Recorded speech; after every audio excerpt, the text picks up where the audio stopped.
1, 2, 3, 4, 5, 6, 7, 8, 9. 1, 2, 3, 4, 5. 1, 2, 3, 4, 5. 1, 2, 3, 4,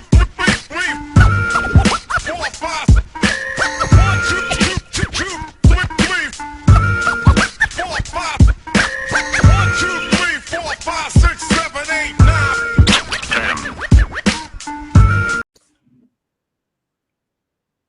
Welcome back to the Racial Draft Podcast. I am your host, Michael Ford, joined by my co-host, Kia Lisi herself, the mother of draftings.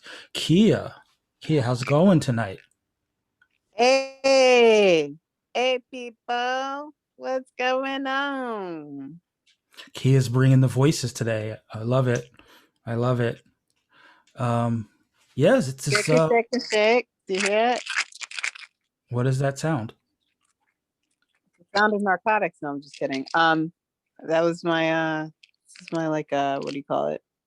I call it my little musical instrument. So when I get excited, I will shake it throughout this whole episode. It's like maracas or something like that? Is that That's exactly what I was saying. You don't have to steal the word from me. We could just call it a musical instrument. Fair enough. Well, if this is your first episode, I apologize, but we're going to do what we do every week, and that's change the complexion of the comic book universe, one draft pick at a time. Yes, that's what we're doing. That is what we're doing, and we're just going to dive right into racial draft business. As you know, we're in our FCL Fantasy Comics League scoring period. Shout out to the Fantasy Comics League. They were a little bit behind with some scores, so we've got some backup scores. We've got week 5 and week 6 scores to talk about. Kia, are you ready? Are you ready to hear about week 5? Yes, I'm so excited. As always, what we do is we start at the bottom, we work our way up, and started from the bottom. That was you. Exactly. So week 5, the lowest score was with 9 points. The South Asian delegation, led by Black Canary and Black Cat. So the blacks showed up for the South Asian delegation. But yeah, 9 points in total. They were followed up. Next up is the Jewish delegation, who put up 14 points in total. Their top scorers were Captain Marvel, Jewish Captain Marvel, and Jewish Cyclops. Jiggity Jew. That's right. Next up. You should try that. Say that, Mike, real quick. Jiggity Jew. Go ahead, say it, Mike. You're not going to catch me slipping. Come on, say it. Jiggity Jew. Come on. Say it. I'll say half of that. Jiggity.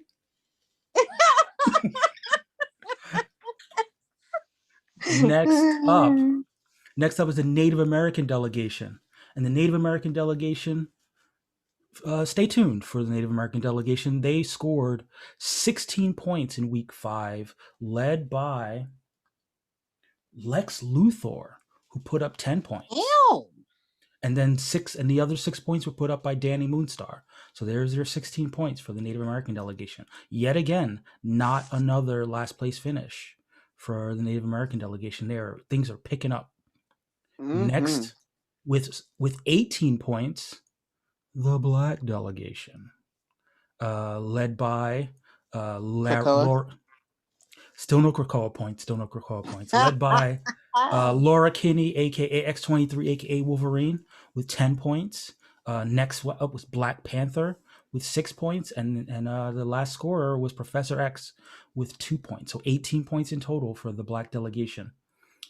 Just right there in the middle of the pack. Next up, with 25 points, is the Polynesian delegation, led by 9 points from Thor and 8 points. Yes, Thor. And 8 points for Monica Rambeau. That's right, Monica Rambeau put up some points this week. But Thor, though. Yeah, Thor did his thing.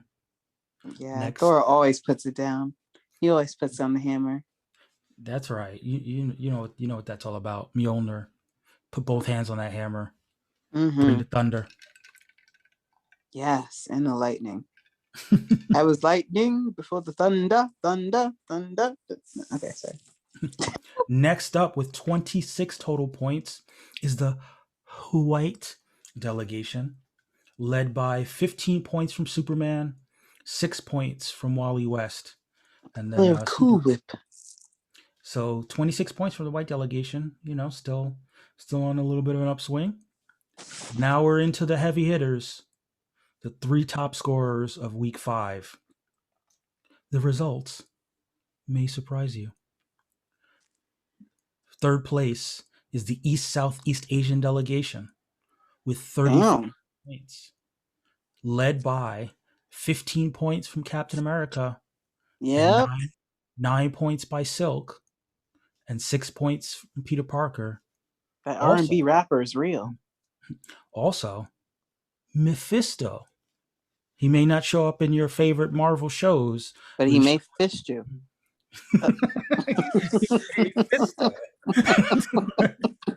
He really got it. He really got in there. He really went all the way in there with 5 points out of the 35 points for the East Southeast Asian delegation. So Asian Mephisto. Sensual. Asian Mephisto, your favorite search term on your favorite site. Third place for the East Southeast Asian delegation. Second place, yet again, the multiracial delegation with 38 total points, led by 12 points by Jane Foster. Okay. 9 points for Barry Allen, the Flash, and 7 points for Wonder Woman. Those were the top scorers for the multiracial delegation in Week 5 with a total of 38 points. Wow. But wait, just in time for the celebration. But not in time to hear what Mephisto did. Yeah, there was no, we just said Mephisto got all the way up in there. Yeah, that's I figured that's what Mephisto did. Peggy, Mephisto, there's a theme. Yes, there's a lot of analysis happening on this side of things. And first place in Week 5, the Latinx delegation, led by your favorite and mine, Bruce Wayne, Batman. But the second scorer, Oliver Quinones, as we say, the Latinx Green Arrow. Those are the 2 top scorers, but the total score was 41 points. And that's respectful. That was Week 5. But here we are. We are on pace because we have preliminary scores for Week 6. Oh, wow. Week 6, I know. And as I hope Mephisto fists us again. As we do, bottom to top is how we do it. And starting at the bottom, the South Asian delegation with 15 points, led by Jean Grey and Doctor Strange. 7 points for Jean Grey, 3 points for Doctor Strange, but 15 points in total for the South Asian delegation. What do you think about that, Carlos? That's not a lot of points. It is not a lot of points. Deep. I mean, if they scored 15 and Jean Grey had 7, is that what you said? Yep. I mean, that's 8 points across however many other scores they had. 8 points. Well, I mean, they only had 3. Sorry, wait. They had 1, 2, 3, 4, 5 scorers in total. 5 scores combined for 8 points. Yeah. That's just like, that's rough breaks right there. No. Sorry, they had 4 scorers combined for 8 points, and then the 7. Yeah. Next up, the white delegation put up 21 points, led by Superboy, Jonathan Kent, and Joker. You know who put up a big fat 0 this week? Who? Superman. What? No points from white Clark Kent. This is shocking. This makes sense. Like Superman's just a lazy guy, Superman's Yeah. appearances this season have been shocking. Yeah, got to agree. I mean, and he doesn't even have his television show anymore to get those extra points because we're now in Nobody's into him Supergirl. anymore. now in Superman's because weakness Supergirl was time. COVID. Supergirl is Mm. in. What's up? Whoop, whoop.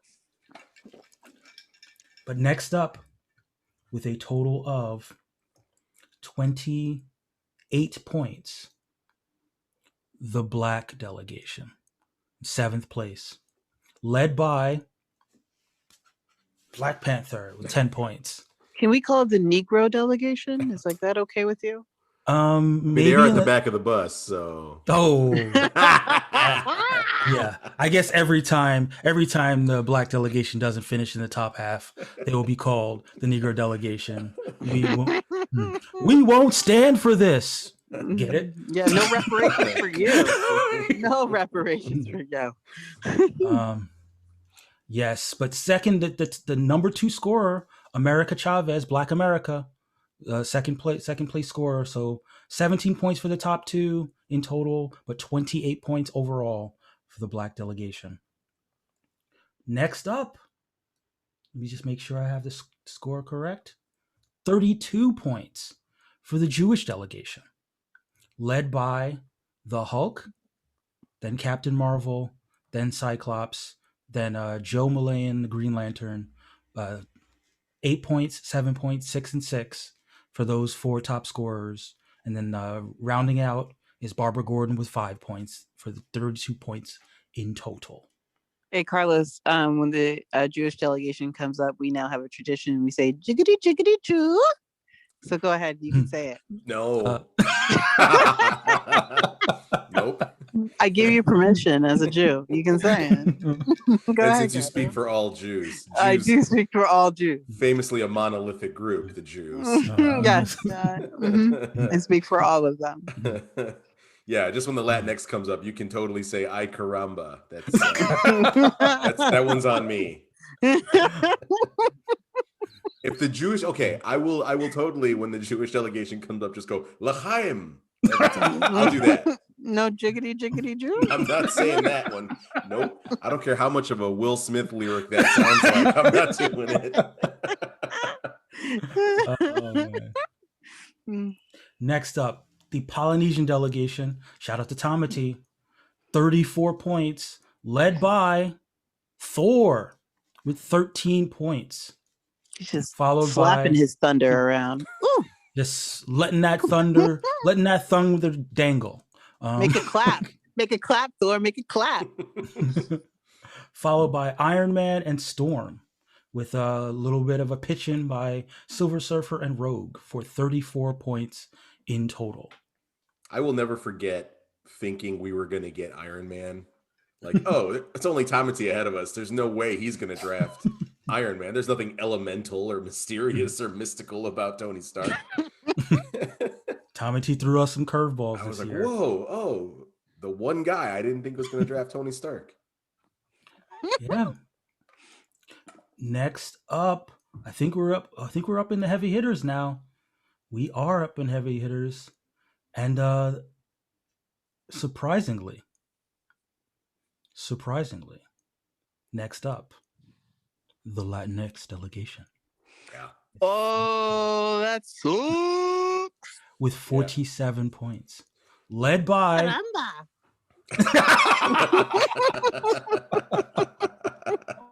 perfect timing. 13 points for Latino Batman, 11 points for Harley Quinn, and 10 points for the King in Black himself, Null. Also, Psylocke, Blade, and Kingpin pitched in for a grand total of 47 points. See, this is just one of those weeks where 47 points is going to get you 4th place. Like, it's just, I know, it's crazy. And this was also the week where, was this the week that DC put out 3 titles? Yeah, they didn't put out a lot of titles this week. Like when most of your team is DC and then DC puts out like a book, you're kind of in trouble. Can we point out that it was a Batman book, so you got a fair amount of scoring right out of those Batman. Can we point out that we have not said the native delegation? yet? Yes, we can. We can maybe point that. We can maybe keep talking about who's next up. Who is the Southeast Asian delegation with 49 points, Oh shoot! led by 17 points from Spider-Man, Peter Parker, 15 points for Captain America, 8 points from Namor. Also receiving votes, Invisible Woman, The Thing, and Mr. Fantastic. 49 points in total for the Southeast Asian delegation. How does that feel, Carlos? I'm wondering where Johnny Storm was if all the other 3 members of the Fantastic Four scored. I didn't hear Johnny Storm's name in there. Well, he's been currently enveloped by a symbiote, so Oh, is that it? Okay. yeah. But how does it make me feel? It makes me feel like this was that week that I was talking about all season long. That was going to be a nuts week, and here are the nuts. Well, there are now 2 delegations left, Kia. 2 delegations left. You only have a 50% chance of guessing. Who's next, Kia? Who is it? My psychic powers tell me. I don't want to say it. But I'm gonna say it. The Native American delegation. That is correct. At second place with a total of 51 points. That's like more points than they've ever gotten like the first season ever. Well, their top scorer put up 29 points, Kia. I bet you it was 29. Venom. Yes, it was. Yes, it was. That's what I'm talking about. That was such a great pick. It was a great pick. Delegation. Now, would you like to killed guess? it. Would you like to guess who their number 2 scorer was, Kia? Would you like to guess? Do we also? Do they also have Carnage? They do also have Carnage. They do also have Carnage, but Carnage did not put up any points this week. Can I give you a hint? Because I think I know, and I think it's going to be. I think our mutual friend Mike is going to do a victory lap on this next one. Oh no! I think it was one of the auto picks. No, it couldn't have been. No. No, I don't believe. Tell us. With 11 points, Echo, aka the New Phoenix. The New Phoenix, as per the Avengers this week, she now has the Phoenix Force. Echo is one of the most powerful beings in the Marvel Universe as of now. Only probably, contended with by the new King in Black, Venom. What a week for the Native American delegation. Two cosmic level crownings. So yes, 29 points from Venom, 11 points from Echo. Not to be outdone, 6 points for Cloak and 4 points for Dagger. Also scoring is Puck, who came through with 1 point. Puck he just shows up. Puck! What the Puck? So this week also Venom number 200, or is that? No, that's still to come. Still coming. Wow, Venom's gonna score some points again. So 51 points in total for the second place finish. But you know what that means for first place, Kia? The multiracial delegation has arrived. The multiracial delegation has 9 scorers. All nine possible scoring points have been acquired. 60 points in total. 10 points for Conan, 10 points for She-Hulk, 9 points for Jon Stewart, 9 points for Wonder Woman, 7 points for Wolverine, 5 points for Damian Wayne, 5 points for Teen Lantern, 4 points for Jane Foster, and 1 point for Barry Allen. 60 points for the multiracial delegation. Take a bow, Kia. Take a bow, Shep, wherever you are. Take a bow, the competition's over. This masquerade is getting. I don't know the rest of the words. Sorry. So if you sang any more, we'd get sued for copyright. I mean, don't you have to sound good in order to get sued? So now the time has come for me to give you the cumulative scores. Starting from the bottom as ever. You need the 85 Cumulative points. scores? The cumulative Yes. scores, right? Yes, as they say when they abbreviate it, CUM scores. I like the way it rolls off your tongue. I like the way it rolls off of other people's tongues, actually. Hey, you want to try it out, Carlos? You want to try it out? Yeah, all together. I like No? the way it is cleaned up responsibly.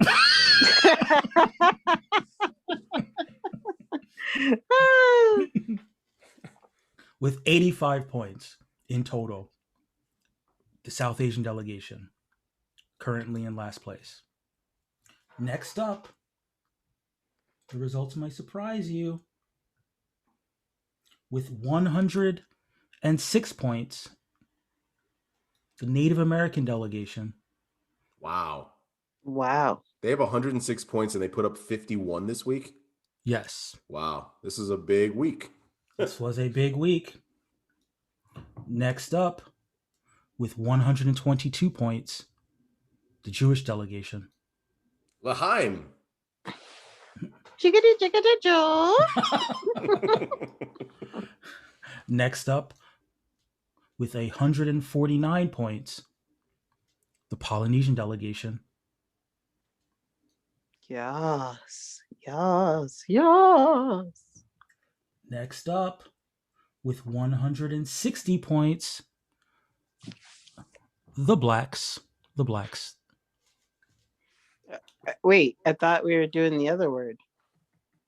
But the new they're right in the middle. So they get. I guess we can call them the color no. the Afro American. Did you hear that? The Afro American delegation. I guess that's the proper progression of So the Afro American delegation, powers of people, has put. Way to cover that one up. Mm-hmm. Next up, with 189 points in total, the East Southeast Asian delegation. They started a little slow. They had a couple of tough weeks in there, but they're here. They're back. They're back. What's going with on? With jazz hands. Jazz hands. But yes, 189 points for the East Southeast Asian delegation. Next, I think we are here at the top tier. The top tier, 200 and above. First up, the white delegation with 210 points. Damn. Respectable. Very respectable. However,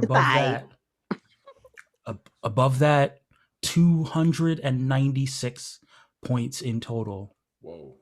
For the multiracial delegation, the second place overall delegation. And that means up at the top, looking down at all the other plebeians with 318 points, led by, you know who it's led by, with Batman. Are you crip walking over there, Carlos? I am crip walking. I got my blue on. I'm crip walking. 318 points for the Latinx delegation, but you got to say it's only about 20 points. 22 point lead. I hate to bring up the first season and how by this time you were stunting on these hoes with 100 I was lead on everybody. Walking. I was like hee hee. Yeah, let's go ahead and consult. Go ahead and consult the spreadsheet from season 1 if you guys will indulge me. Go ahead and vamp, Kia. I mean, there are no dazzlers or the one above all. I mean, I feel like there's a certain branched. I feel like there's a certain branched and woody. You know what? We should have pointed out that this week the Black delegation did get points from Krakoa. Yeah. Yay. However, let's look at it. Yeah, I did not expect that Kingpin would have more points than Krakoa by this point. I sort of did. Krakoa, I don't know. Krakoa shows up. Krakoa is just kind of there sometimes, but it also was always going to depend on how you scored Krakoa. Not you, but how they scored Krakoa. Right. So yeah, at this point last season, let's see, what's the easiest way to figure out what's the easiest way of figuring out what the score would have been? I shouldn't have. Yeah, I should have thought this through because I can only look at the total scores. But let me get a calculator out real quick because it let's just say that there were several 100-point weeks put up by the multiracial delegation, or 90 and above, we'll say, and Wow. weeks. Yeah, it was a bit of a blowout. A bit of a blowout. However, Yeah, right now we're about 20 points ahead of the multiracial delegation, which we lost to them this week by about 20 points. So all it could yeah, take, this is potentially a 1 week lead for us. and I mean, I think that Null is still going to have an opportunity to put up some points because there are some still King and Black tie-ins, but Sure. Null is probably off the board as far as being one of your top guys. Which So you got we had originally planned on Null. I think when we drafted Null, we expected this to be the last week, and then we saw that there were still a few King and Black titles. We're like, oh, it might be the gift that keeps on giving. mhm. But I do believe the Fantasy Comics League states that Null was the leading antagonist for the month of March Got you. for Got you. Marvel. So, I mean, it wasn't a bad pick, I got to say.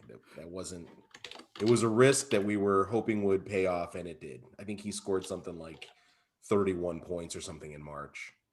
Yeah, if you'll give me a second, I will go ahead and do those totals and figure out exactly how many points that exactly how many points. Now I need Then DC to remember that Catwoman exists, because that would be nice. yeah, that's. I mean, I know she has her solo book, but She's not a not lot. scoring like that. It's just, we're just not getting like consistent scoring out of her or Harley Quinn.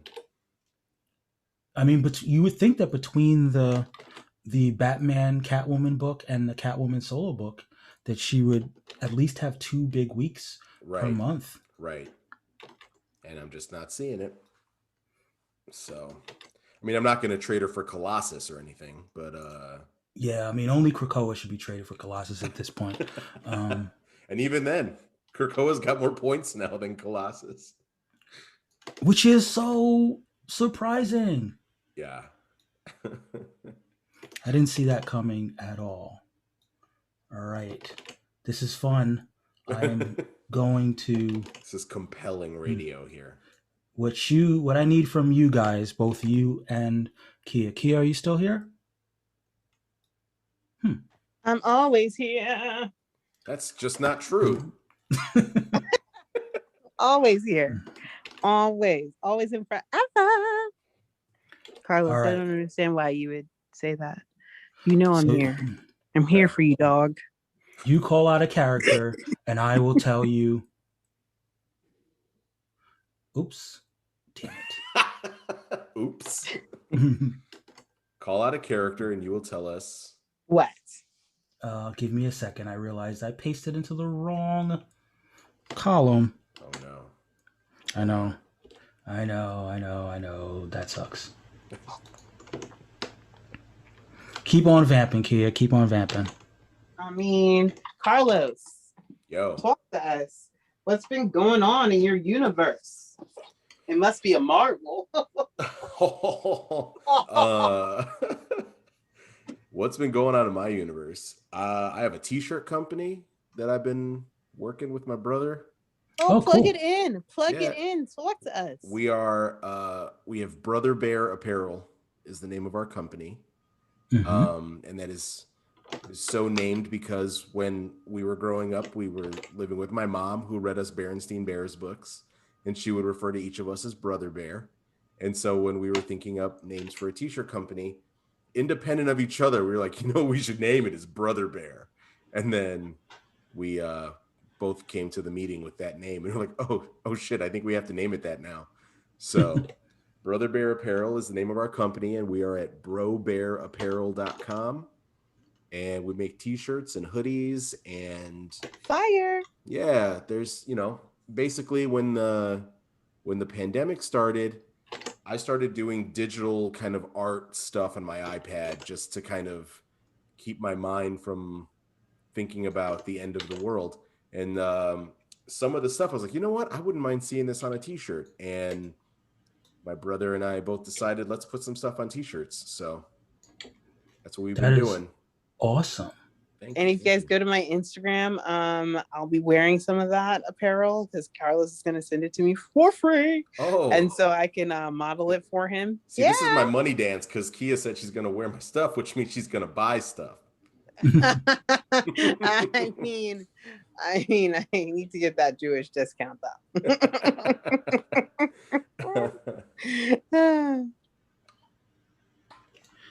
All right, I'll send you a guys. shirt that says Jiggity, Jiggity, Jew.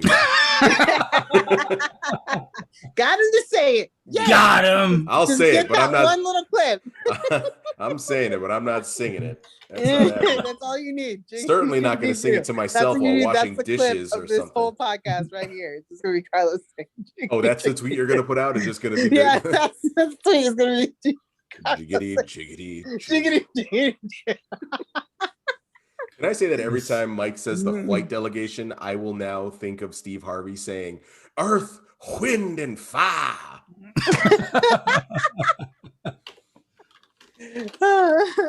Finding that H in front of wind. Almost there, guys. Almost there. Thanks for bearing with me as I continue to play around with Excel. This segment has been sponsored by Microsoft Excel.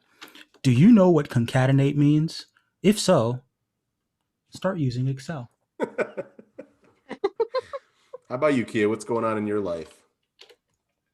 I mean, honestly, besides I'm gonna be taking a trip soon. I can't tell you guys where because I have those, fans, aka stalkers. What's up? Oh. Soon. But other than that, I've just been chillaxing. I've been on Clubhouse a little bit. You guys can find me there. Whoop whoop. Yeah, we're still doing the Racial Draft Clubhouse, of course. Yep. held Carlos down hasn't by- been there, but I did make a Racial Draft podcast club. Just waiting for Carlos. I just I'm still trying to figure out how to fit Clubhouse into my life because Twitter is a thing that I can check at red lights, if you know what I mean. But Clubhouse, what am I? I guess you just have to have the room open, right? And just listen to it while you're listening / going talk. It's like having a phone conversation. I have to learn how to integrate Clubhouse because I've got the app, I've created an account, I've requested Kia to be to follow Kia, and now it's okay, I'm gonna go back to Twitter now. We'll work on it, Carlos. We'll work on it. Yeah. I got you. Yeah. All right, guys, this is it. I finally did my totals. You name the character, I'll give you the total score. You can start, Kia. Wonder Woman. Wonder Woman has 70 points in total. What about you, Carlos? Bruce Wayne. Bruce Wayne has, you would not be shocked to find out, he has triple digits, 118 points for Batman. Wow. All right, Kia, who's next? Oh, let's see. The Crow. Oh wait, we didn't do it. You didn't do that last time. Oh, The Crow has as many points now as he did last season. 0. Let's see. You know who I want? How about She-Hulk? She-Hulk has, check, that was the wrong delegation. She-Hulk has 22 points. Okay. Oh. What about you, Carlos? What did Null end up with? What does Null have? Null currently has 41 points. 41. Okay, so it was 31 in March and then 10 this week. Yeah.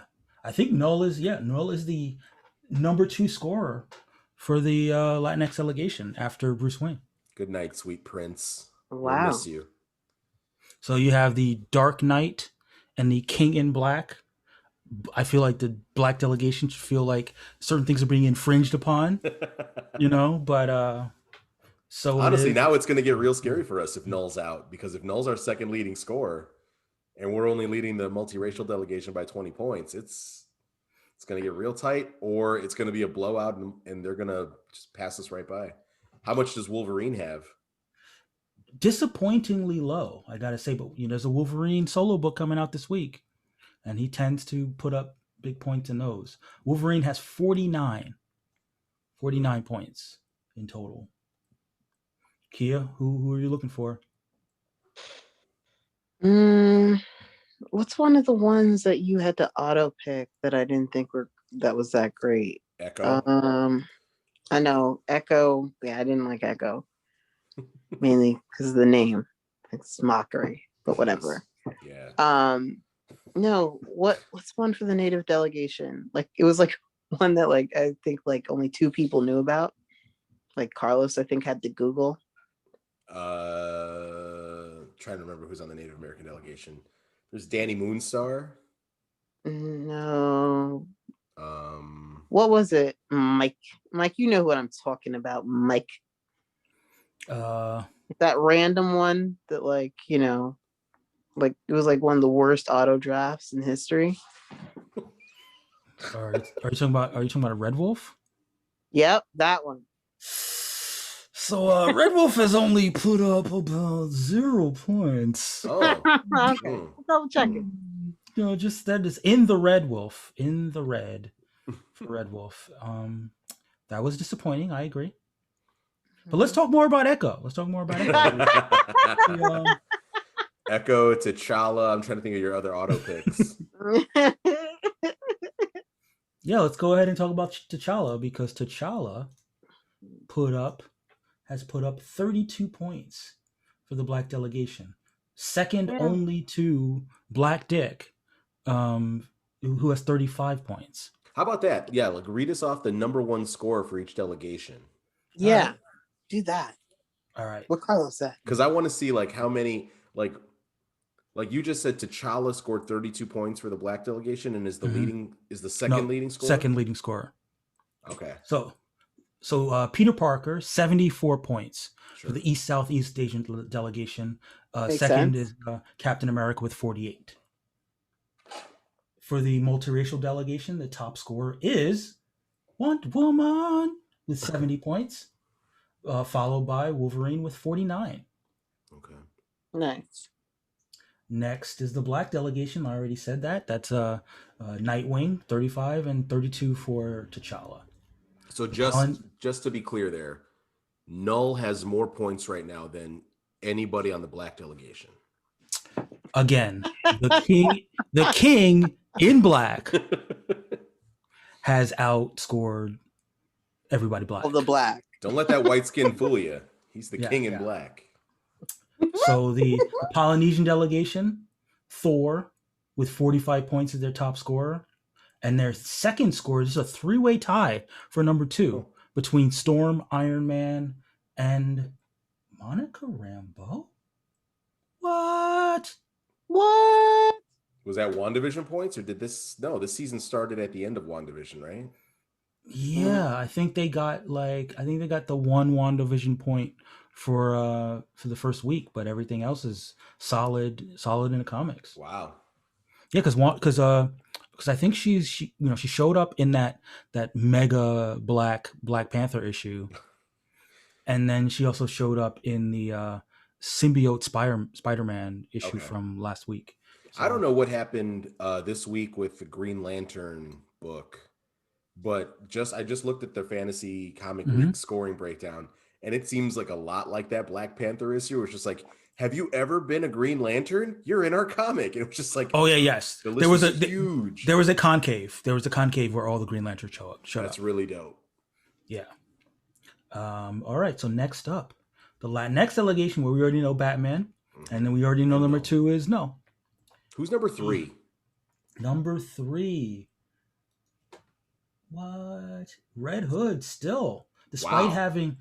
having 2 weeks in a row where he hasn't put up any points, it's because he had that 21-point week in week 2.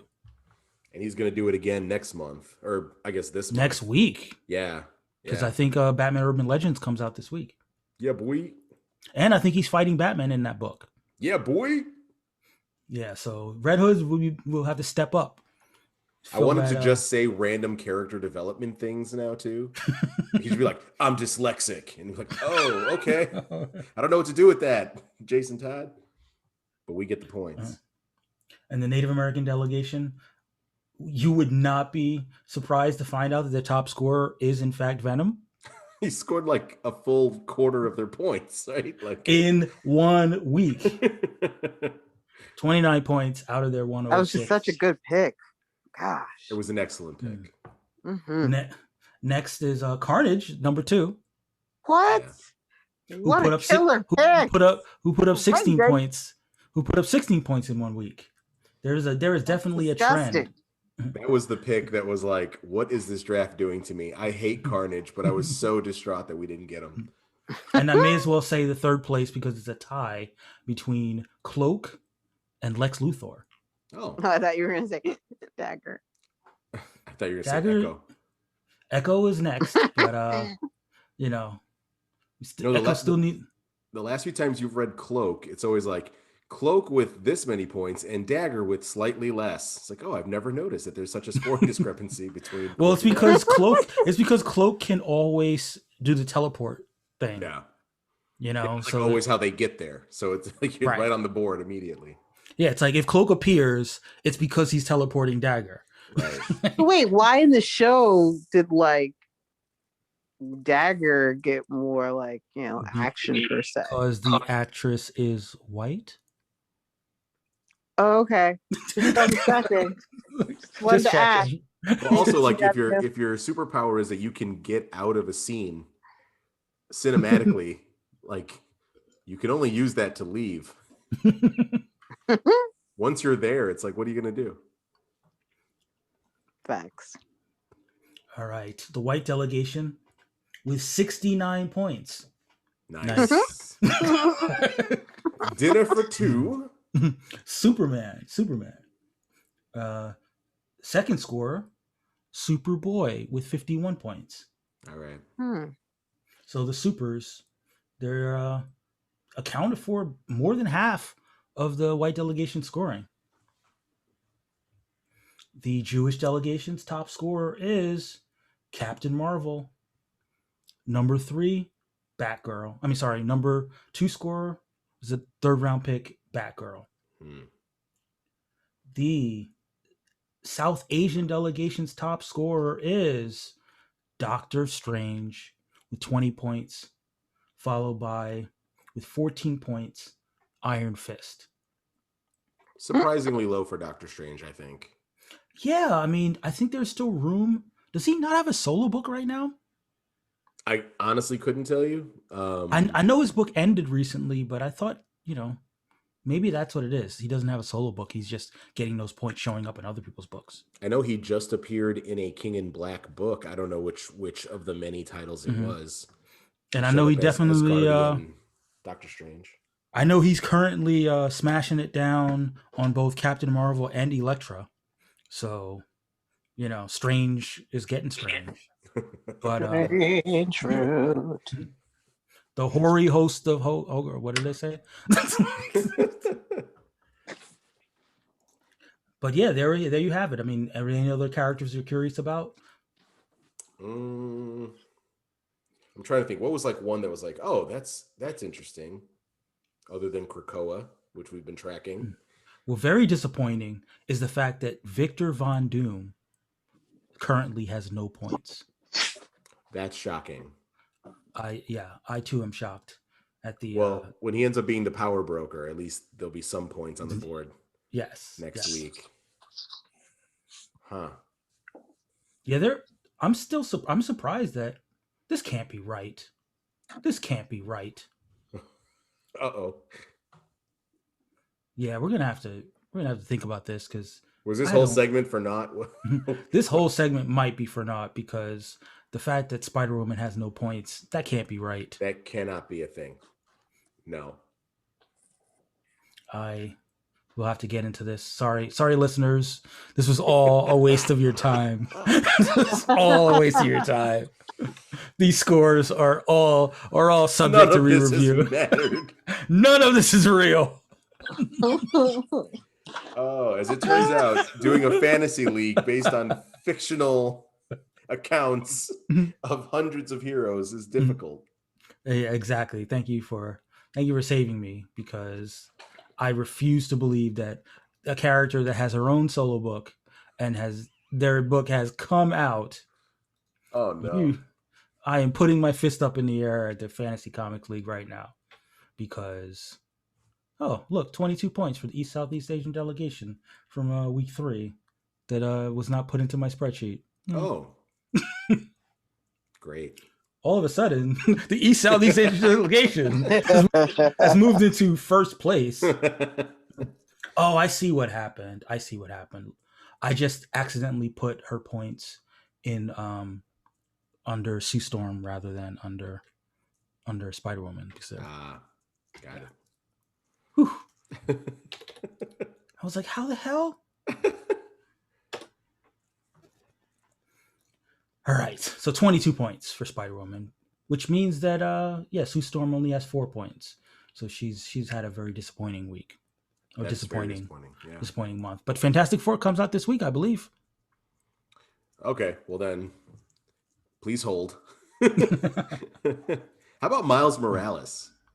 Miles Morales, he Cousin Miles, as we call him in my house. Yeah, aka Italian Miles Morales. He has 21 points in total, which is respectable. It's respectable but surprising. I don't know. He's the number 3 scorer on the white delegation. 21 points through 5 weeks. 6 Yeah, weeks? you see characters sometimes. Yeah, 6 weeks. 6 weeks. There are a lot of 0 weeks in there. That was a little bit unexpected, but and that's him showing up in that aforementioned Black Panther. Yeah, that includes that. It also includes his solo book. We'll call that the cookout issue of Black Panther. Yes.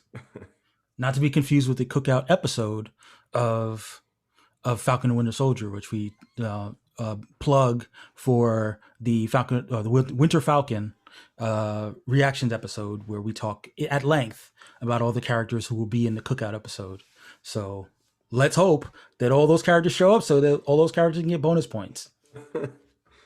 And Zuri commenting on the blackened chicken.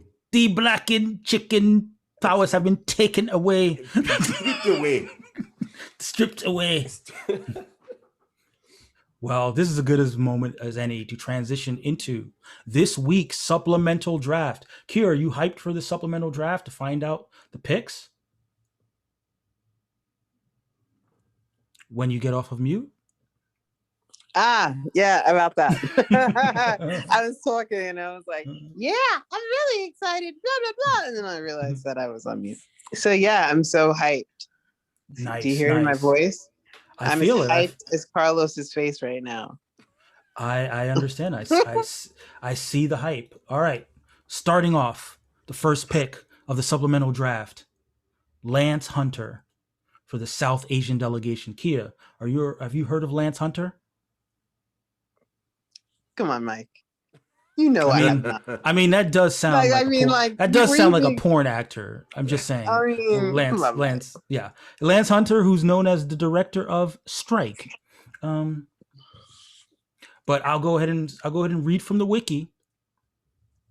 Wiki. Lance Hunter is a senior British intelligence agent.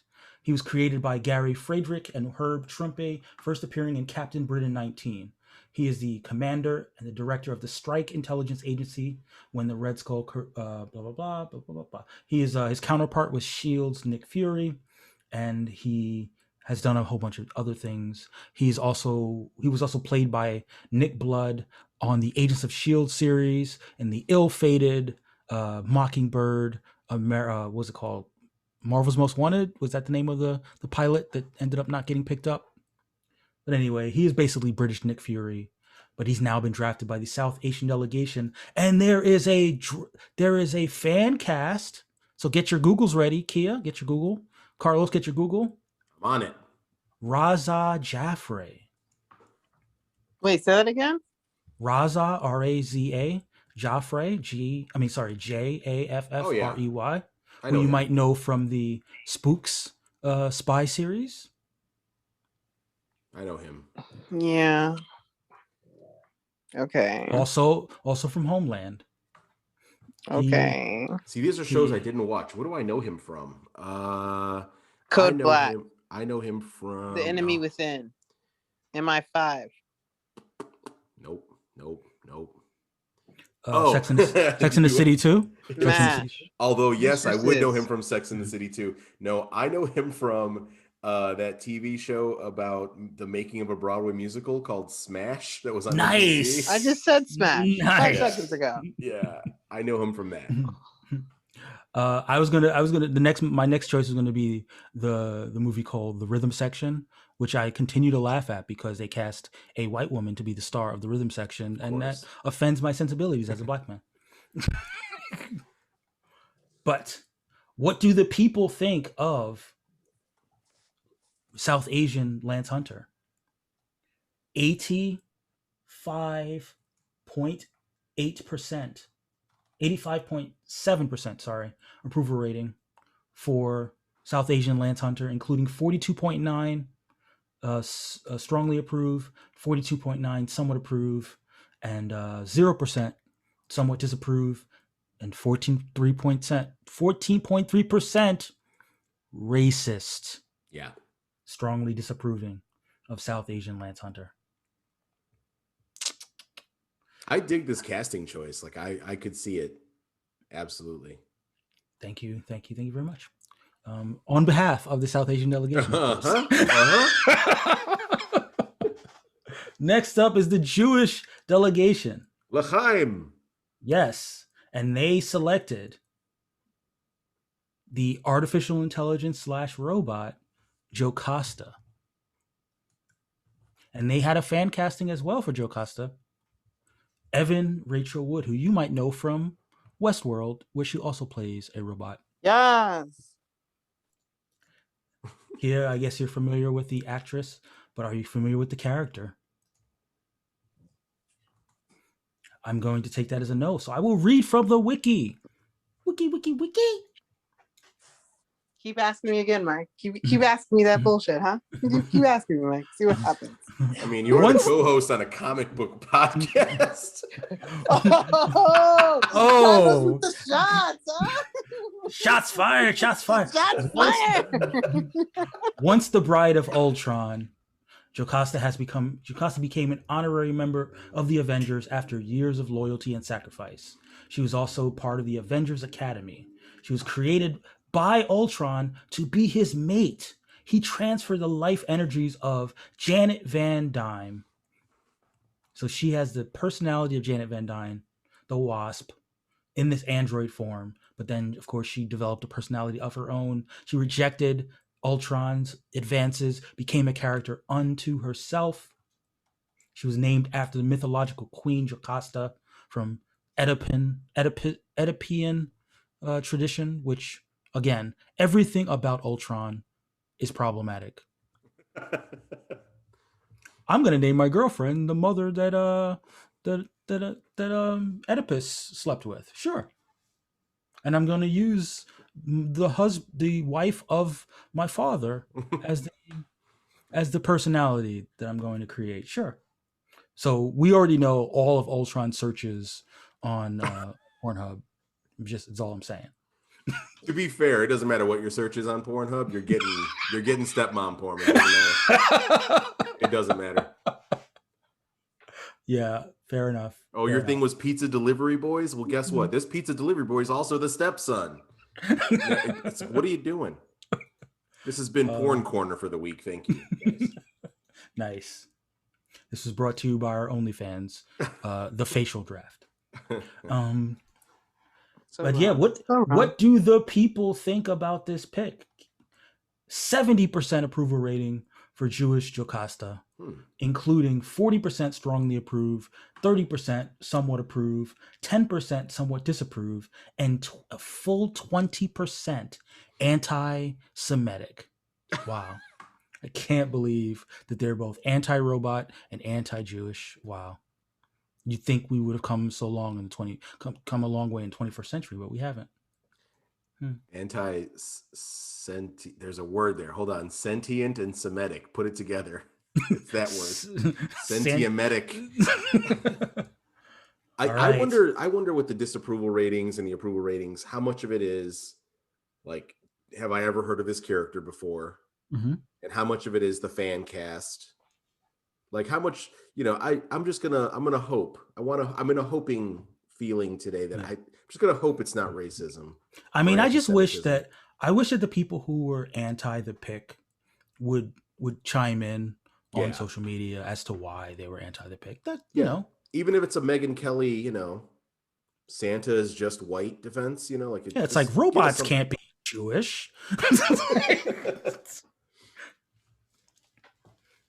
Key, if you could racial draft any robot to be Jewish, who would you choose? The one from the Jetsons. I was thinking it, Rosie. Yes. Yep. Nice. Okay, yeah. I can see that. Do you remember? Did she have a last name? Probably didn't. Probably not. I mean, her name is a reference to Rosie the Riveter because she's got rivets, but that's. Oh, I never got that. That's all I can think of. Yeah, I don't think. I just want to point out to the listeners that I told Carlos that I did. Mm-hmm. Nice. That was me. I gave him that tidbit. Oh yeah. People who know me know that I'm not a wealth of useless information. So. And people who know me know that I obviously am pulling that out of my ass. Next up is the white delegation, who has made their selection.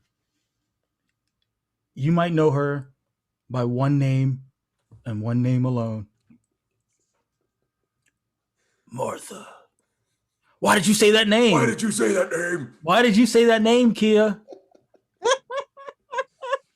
Martha Wayne has been drafted by the white delegation. Kia, I'm sure you've heard of Martha Wayne. Avi. She is known for pearl necklaces, and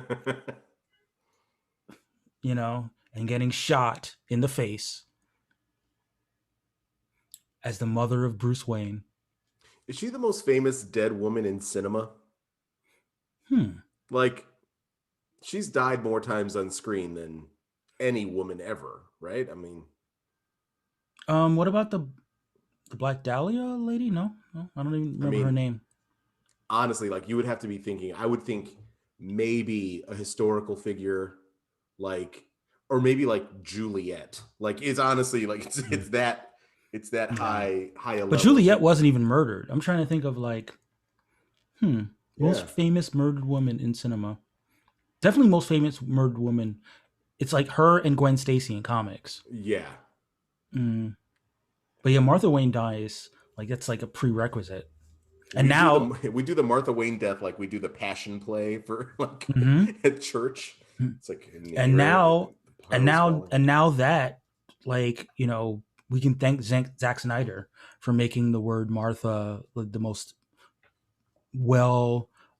so much plot hinges on the fact that her name is Martha. Like, he may have killed all Marthas in the future. Like, would you name your child Martha for any reason alone? There's just no way. It's like the doctor's gonna look at you and be like, why did you say that name?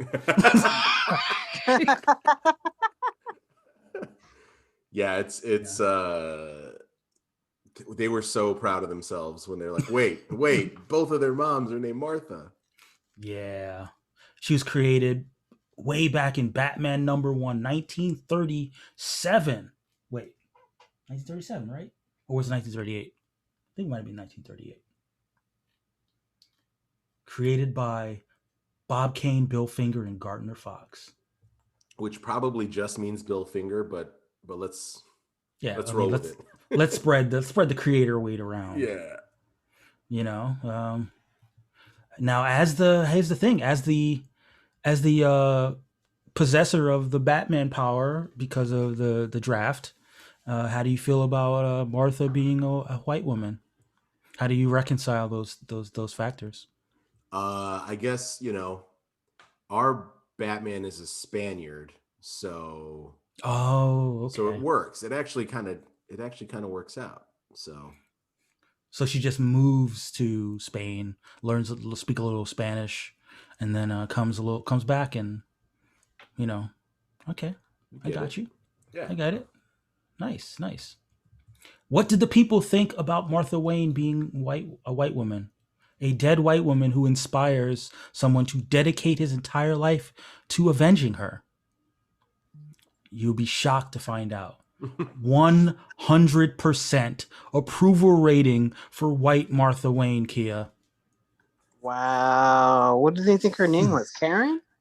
Basically, 60% strongly approved, 40% somewhat approved. That's right, 100% approval for white Martha Wayne. And Damn. I thought we kicked all those people off of Twitter after the Capitol. yeah, and there was I did not I would be remiss if I didn't talk about the fact that shout out to Gordy, he gave a fan cast. Now I've never heard of this woman. I think she's a pop star. Her name is Poppy. Kia, have you ever heard of this person named Poppy? Nope. Like I said, never heard of her, but she's pretty. Carlos, what about you? I'm Little on the Googling young. her right now, and Alright. I had never heard of this person. She's an entertainer, and her name is Mariah Rose Pereira, which sounds like she should be on my team. But Pereira's perhaps a Portuguese last name. So I don't know. get off on a technicality here, Poppy. Yeah. Oh, she was born in Boston. I don't give a shit what race she is. Yeah, she's white. She's exactly. I heard this is an aside, but like I heard the statistic that in the year 2016, I guess, which is the last year they have this kind of data, the average net worth of a white family living in Boston was something like $250,000. The average net worth of a black family living in Boston was $8. Jeez. Not 800, not 8,000, 8. And that continues to confirm my theory that Gotham City is Boston. Yeah, you might be onto something. Like I heard I don't remember if it was Chris Matthews or Rachel Maddow or something say it, and I was like, that can't be right. And I Googled it, and the Boston Globe or the Boston Herald had the first thing that comes up is an article going, that wasn't a typo. $8 is the average net worth of an average black family in Boston. Well, next up, after that sobering bit of reality, this is why we draft, is the Native American delegation, who have selected, you might know him from Daredevil lore, man known only by the name of Stick. Kia, have you heard of Stick? Key has heard of Stick. Of course I've heard of Stick. Have you Okay. heard of Stick, Mike? I sure have heard of Stick, Kia. No, I'm not talking about your stick. I'm saying, have you heard of Stick? Well, I'm going to go ahead and consult with the wiki so that the people can find out details about the stick that the Native American delegation unleashed on us. He's American. You know that? Yes. Stick is American. Yep. Leader of the chaste, a warrior. He's also part of Marvel. You know that, right? Yes. You sound like me giving a book report in high school. Frankenstein was a scientist, right? But also, like, he had a monster that we call Frankenstein, but it isn't the name of the book is called Frankenstein. Printed that out. That's an old book. Yeah. So, did you triple space that in your thing? My high school, I'll never forget this. My high school exam on Frankenstein. I did not read the book, and I was bullshitting my way through the whole quarter, and then we get to the big final exam, and I'm remembering stuff that we talked about in class, or whatever, and I'm killing it, but I did not read the book. So I'm like, I'm doing all right. Then comes the essay section, and it's just describe in detail the ending of the book. And I get to that page and I look up at my teacher and he's just got like one fist, like, I got you. And I start writing and I'm just going, I'm writing and I'm just going to bullshit my way. And then he sees me writing furiously. He knows I did not read this book and he goes, you will get points off for guessing. And I just stop and I make like a dotted line halfway through the page and I go, or I don't know. Nice. Yeah. Nice. And this ties perfectly to Stick, because Stick is a blind man who uses his other senses to sort of accommodate his lack of sight. He leads an order called the Chaste, which is a weird name for a group of warriors, but we'll go with it. Not a lot is known about him, but he has trained Matt Murdock. He's also trained Electra. He has Are you still reading from the wiki? Like, I am reading from the wiki. He has okay, it sounded like you were guessing. He has a proximity sense, which helps him visualize without seeing. He's also a skilled martial artist, and he also has the ability to astral project.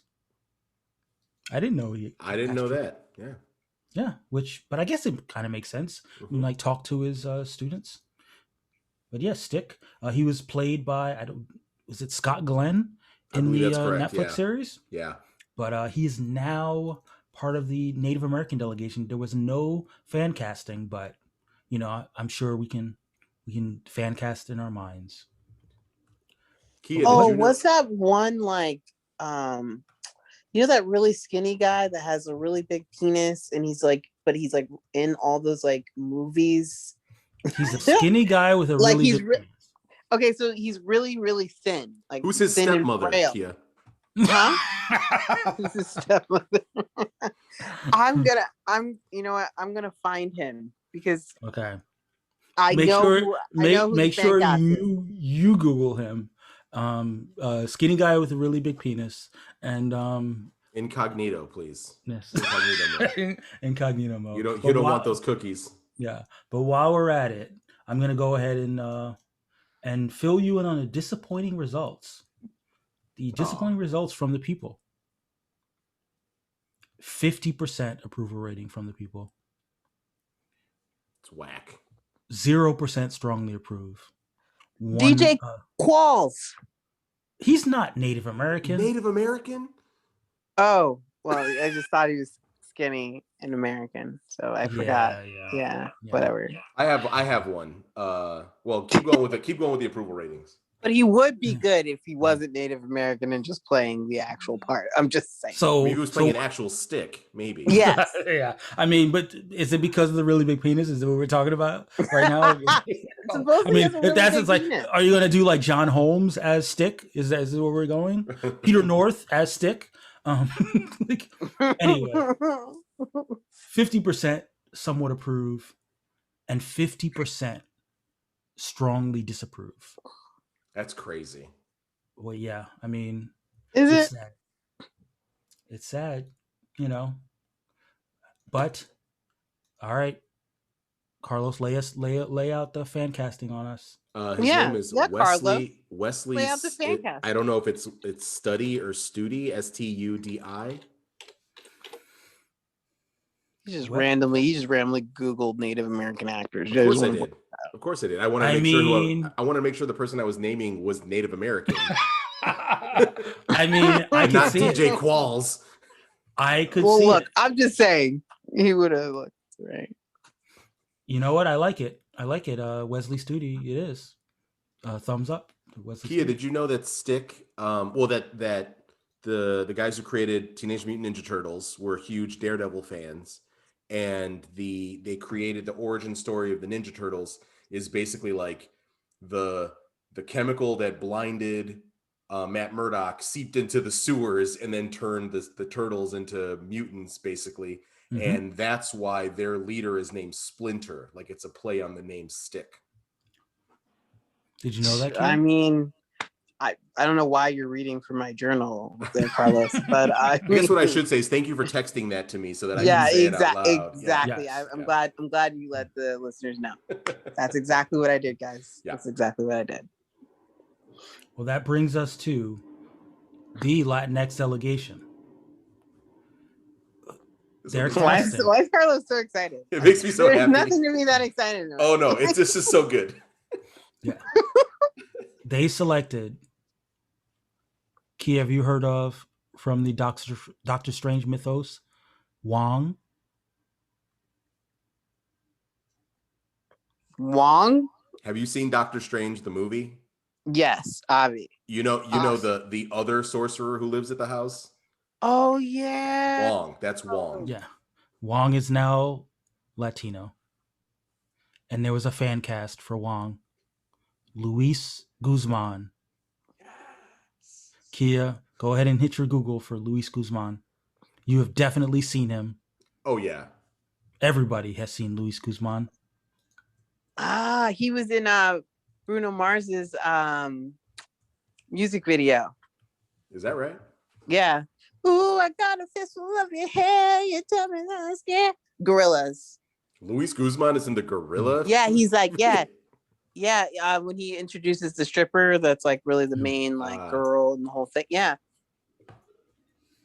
Mm-hmm. So Here's here's the the thing. idea of like Doctor Strange is like Manservant.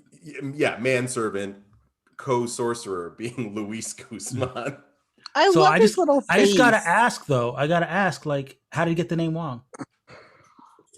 It's a street name. He won that name straight cash in a dice game. You know, Luis Guzman is like 64 years old. Yeah. Wow. I mean, I should have figured that out based on the fact that he's looked that way since I was a child. But okay. Like I definitely He would got like married when I was born. I would like to see him doing sorcery. Like I am all about, you So know, good. but Wong. Wow. All right. Well, I'm gonna go ahead and read from the wiki. Wiki. A master of martial arts and mystic arts, Wong is a close companion of Doctor Strange. Wong descends from a long line of men who have served mystics, so he was practically destined to assist Dr. Stephen Strange. They have experienced some bumps in their magical road, but in the end, they have stood by to serve and help each other. He is a martial artist. He can call upon his martial arts skills to defend himself, Strange, and the Sanctum. He is also a sorcerer with the power to cast various spells. Like I've said before, he was in the Doctor Strange movie played by Benedict Wong, but now he has been recast by Luis Guzman. However, unfortunately, the people did not approve. Only a 25% approval rating for Latino Wong. 25% somewhat approve, 0% strongly approve, 50% somewhat disapprove, and 25% strongly disapprove. I don't even know what to say. I mean, How do you feel about that, Carlos? How do you feel about that? This is how I feel about that. Luis Guzman liked the tweet, and that's all I need in my life. I Did feel he that. actually do that? Yes, Tio Luis, Uncle Luis, he liked the tweet. Yeah, I mean, unfortunately, Wow. people, if Coronavirus is real, guys. if the cast actor himself likes the tweet, that kind of invalidates everything that people feel. So that's approval it's approval in my book. I quote tweeted it and I said, Luis Guzman, we want you to be a sorcerer in the Marvel Universe. And he liked that tweet. And just imagine little Luis Guzman, like just stubby hands, just kind of making a sling. He's got my hands. He's got these hands. That's a clip too, right there. That's All right. Stubby-handed Luis Guzman. Yeah, tag him in that one. See if he likes it. Well, next I will say too. I just finished reading, based on Mike's recommendation. I read Jason Aaron's run on Doctor Strange. Wong plays a significant part in that run, and so he was in my head. Mm-hmm. He was there. Well, next up is the Polynesian delegation. Hopefully, Wait, we're not done yet. I'm just kidding. I'm the fifth pick. Hopefully, you recognize who I'm about to name, Kia. Dr. Darcy Lewis, who you might know from WandaVision And the Thor films. and the Thor films. Kia, do you know Darcy Lewis? Kia's Take on yourself- mute. Yes, of course I do. Yeah. mm. Like obviously from Two Broke Girls. Yes. She's I pretty much sound like her right now. I have You know really what? big boobs. Okay.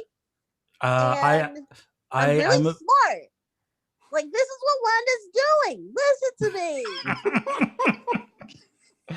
I do not approve of this. I'm not approve of the impersonation. That But sounds exactly like her. You know what? I don't Go approve of the oppression, but I also can't find the lie. So I need to see the cakes in order to really truly know whether the impersonation is on. What do you know? What do you know, Mike? What do you know? Well, I'm gonna go ahead and read from the wiki anyway, Kia. I just want to point out, listeners, I did not know I could do that until I just tried.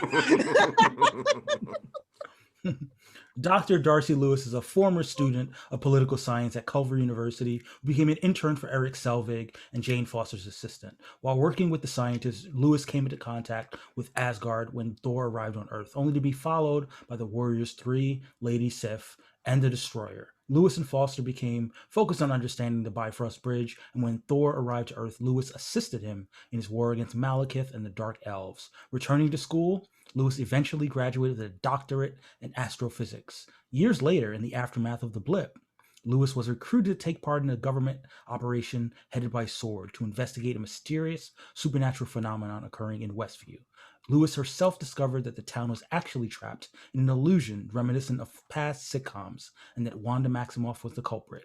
If you're wondering why I'm reading from Marvel Cinematic Universe stories, it's because Darcy Lewis is not, in fact, a comic book character. Mhm. So, that's fine.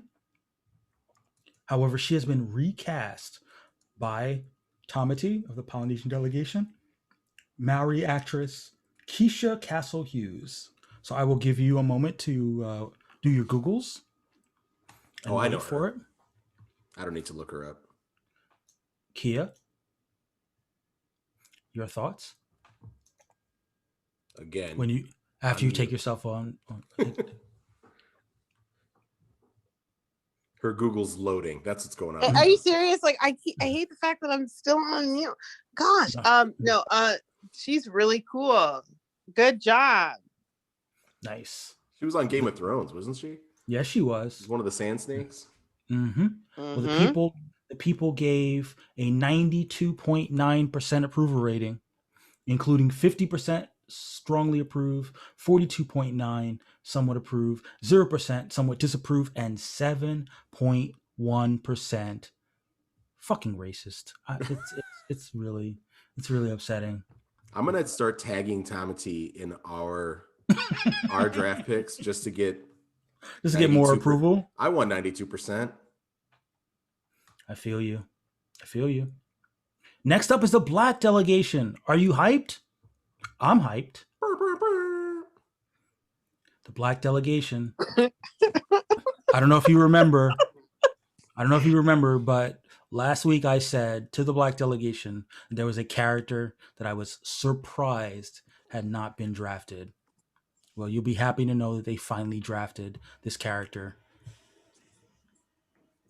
You might know her from television. You might know her from the movies. Kia, have you heard of Iris West? Oh my God, Iris West. That's my bitch. Well, Iris West, having been already race bent to black in both movies and television, has now been fully turned to black by the Black Delegation. That's right. Iris West, bring it on home. I'll read from the wiki. The love of Barry Allen's life. Iris West is a hero in her own right as an investigative reporter in the Flash's hometown, Central City.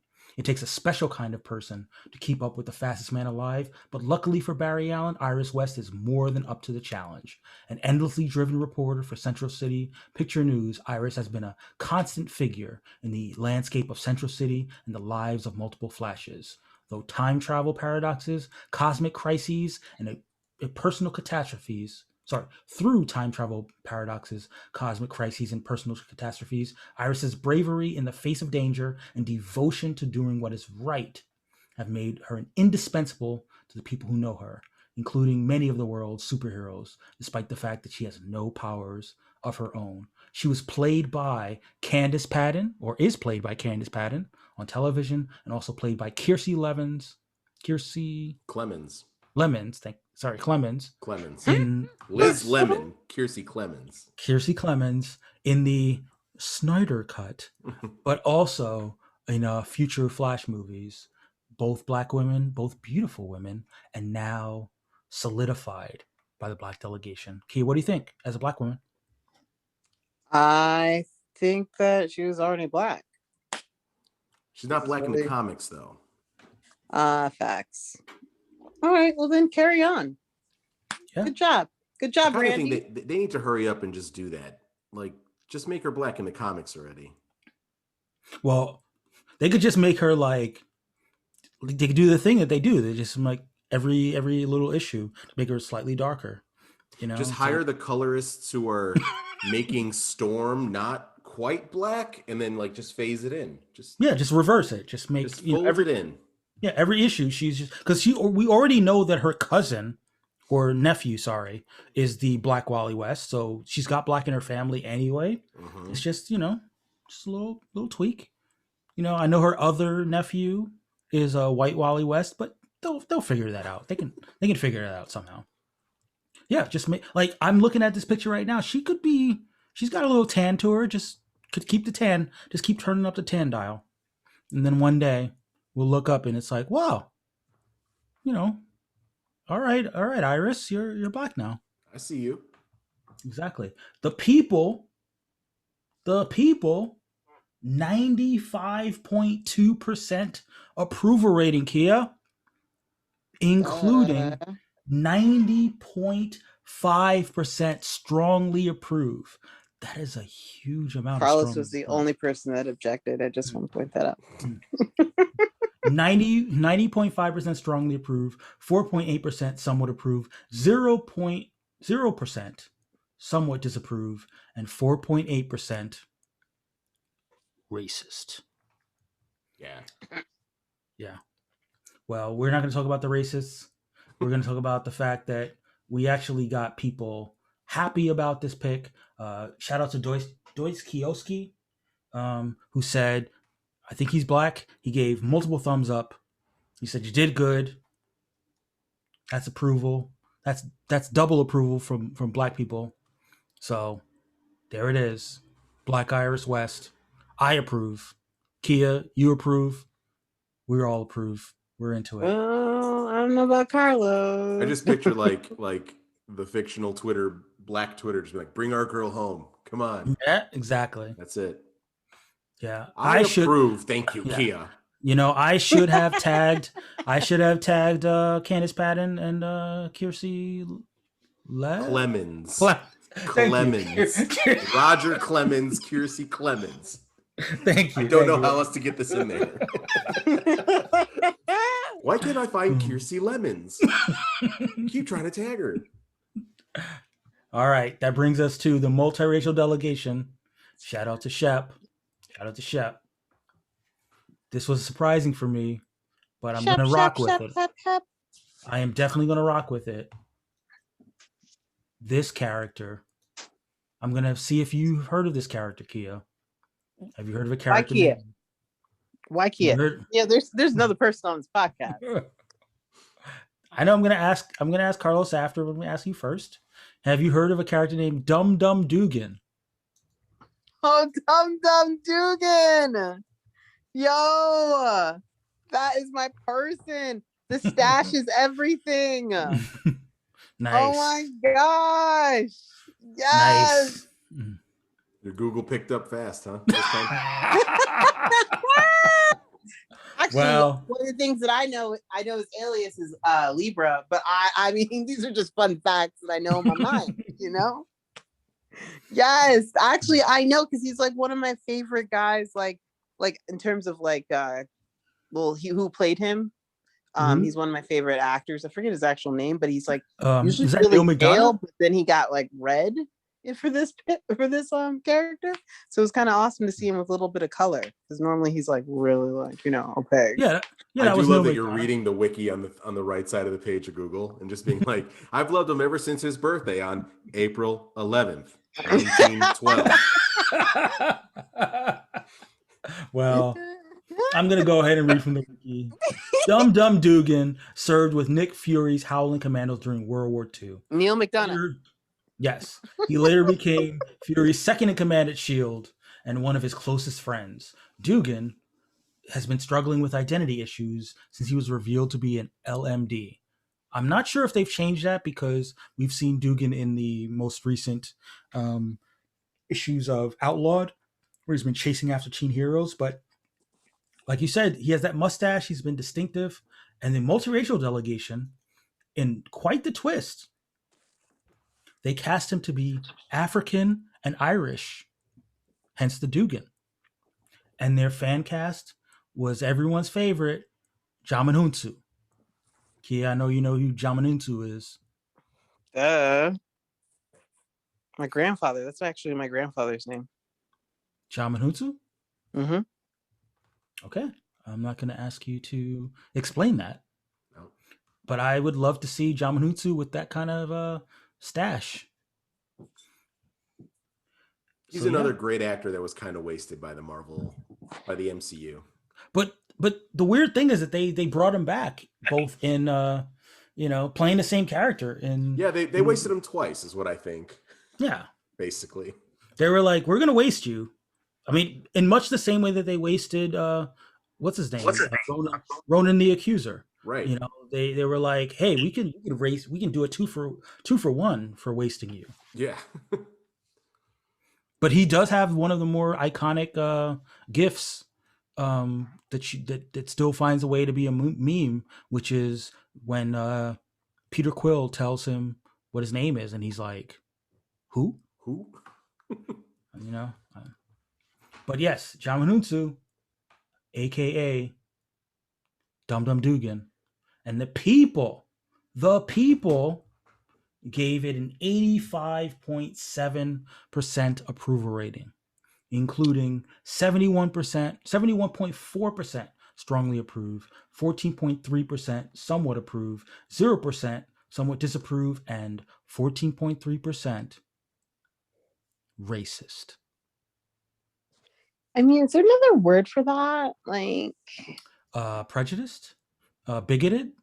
okay, yeah, let's like Economically Anti-black. anxious. Yes, economically anxious. Yes. That's it. All right. The final pick of the round is the East Southeast Asian delegation. Shout out to Ron. Shout out to those people. Ron. Those people. Shout out to those people who are on the podcast Another clip. who might have had a conversation with Ron about who the pick should be. Who'd you pick, Mike? The East, like I said, who might have had a conversation with Ron about who the pick should be, and might have twisted his arm a little bit about who the pick should be. Yeah, his imaginary arm. The East Southeast Asian delegation has selected May Riley Parker, aka Aunt May. Oh my God, Aunt May! And there was a fan cast. Get your Googles ready. Get your Googles ready. Because I don't know if you remember, but Peter Parker is Korean. Yeah. Fan cast. Academy Award winning actress who you might know from the movie Minari. Yoon Yoo Jung. Youn. YUH-JUNG.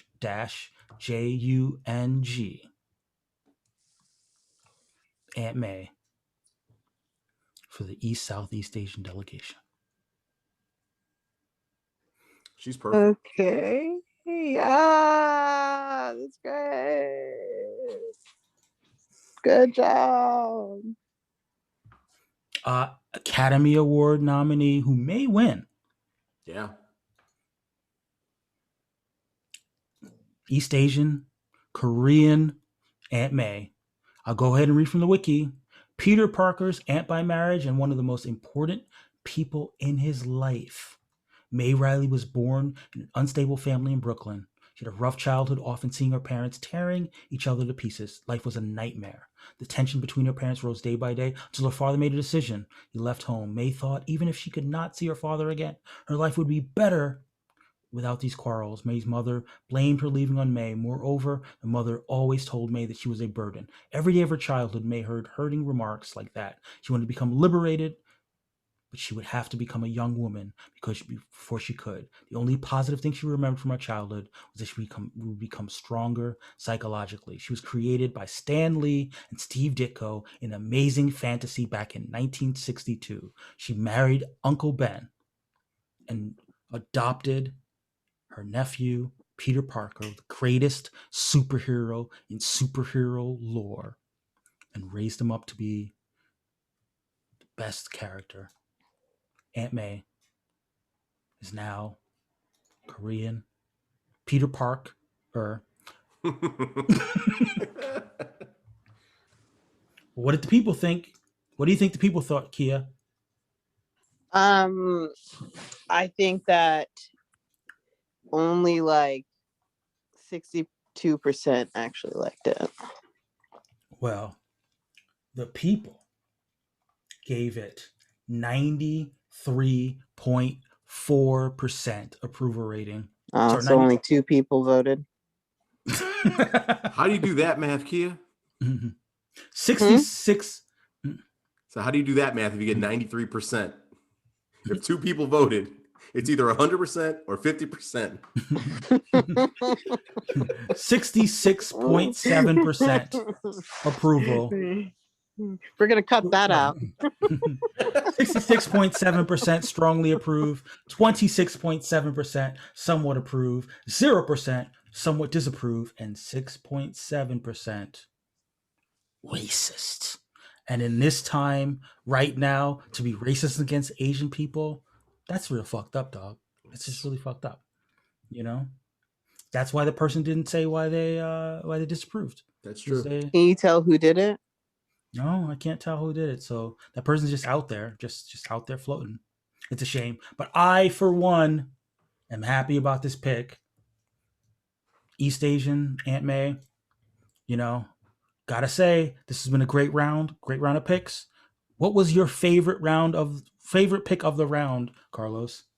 I mean, it's Luis Guzman as well. But I mean, not your pick. Come on, we've done it many times. Of the ones that we just Googled out every actor. I do think Native American stick is kind of great. Damn it, that was mine.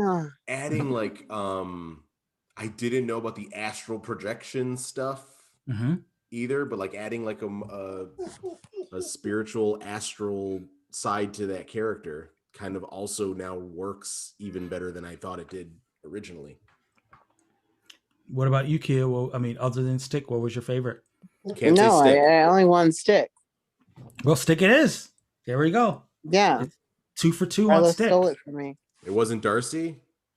No. It was definitely What does she stick. sound like again? Guys,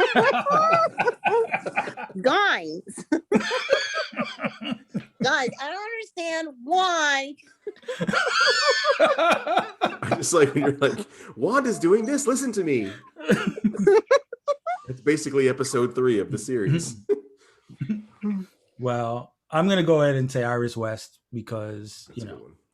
But Aunt May is number 2. But yeah, it was a good week of picks. It was a good round, and the supplemental draft continues if you have characters that you'd like to see supplementally drafted, hit us up. Hit the delegates up from your respective delegations. I'm gonna run down the list if I can. Shout out to Arjun.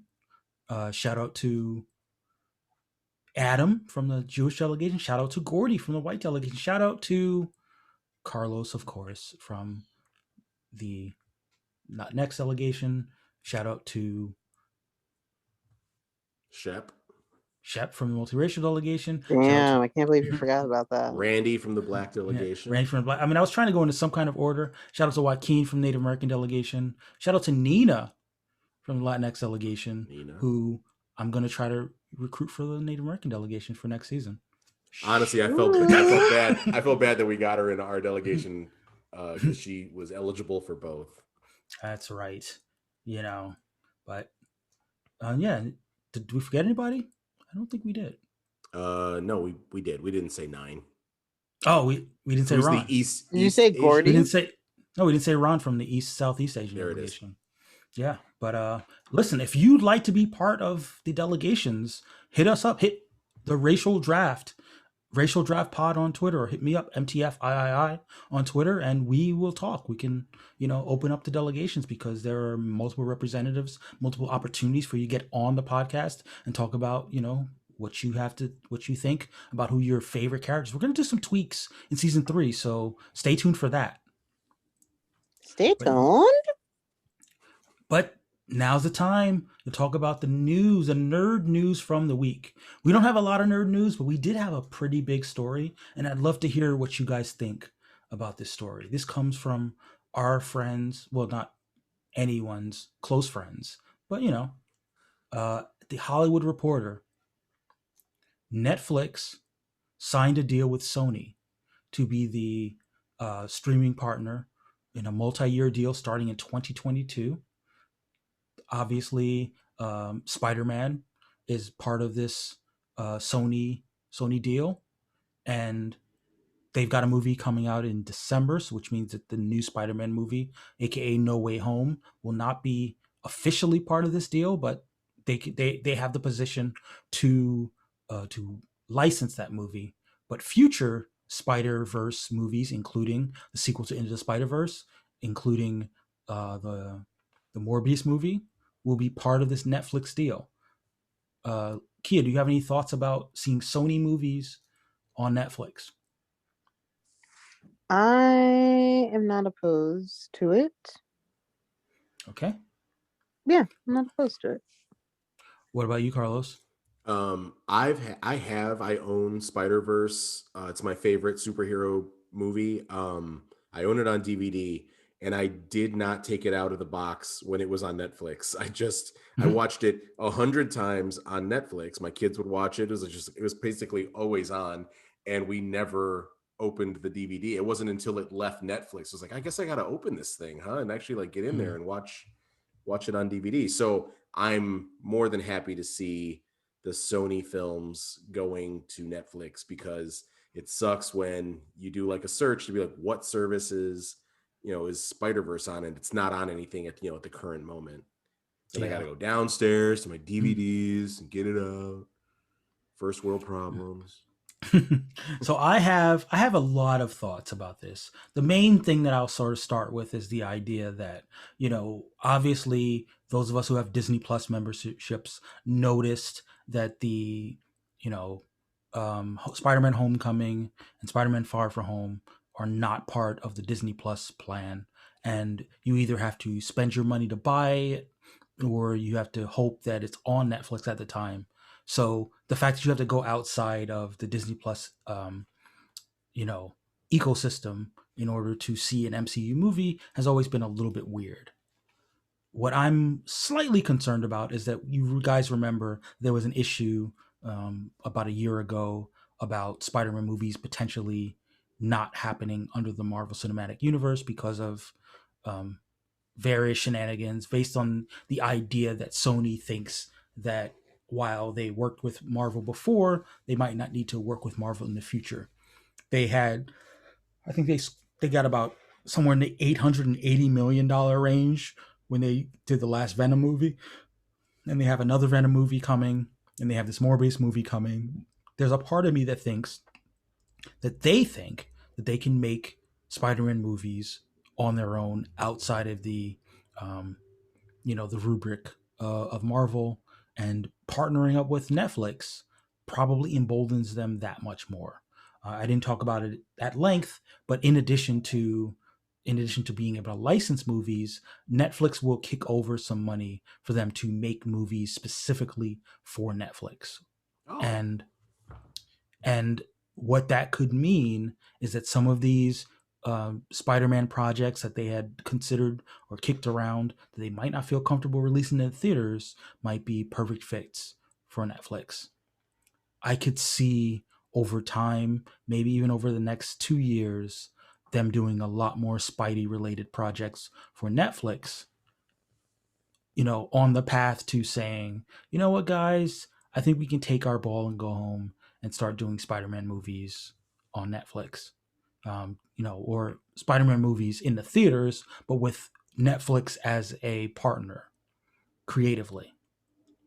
Netflix would not be in a position to do this if they purchased Sony, because as we know, the rights revert to Marvel if they're ever purchased. But a deal like this would allow them to make Spider-Man style movies or Spider-Verse style movies while remaining ostensibly independent.